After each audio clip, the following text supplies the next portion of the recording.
2021-ci ildə ikinci qrupların qəbul imtahanına düşən belə bir suala baxaq.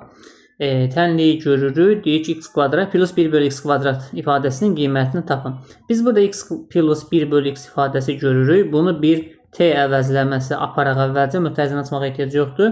Onda alınacaq t'nin kvadratı çıxılsın 10t üstə gəl 25 bərabərdir 0.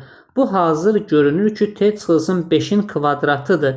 Bərabərdə 0. Kvadratın 0 olması üçün mütərizənin içərisini 0'a bərabər edirik. Biz t'ni 5 tapırıq.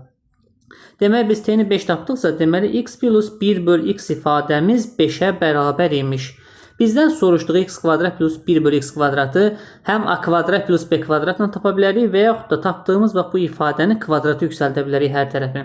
X plus 1 bölü x-in hər tərəfini kvadrata yüksəltsək, alınar birincinin kvadratı, üstə gəl ikinci ifadənin kvadratı, üstə gəl hasillərinin 2 misli bərabərdir 25'ə. Buna vurma.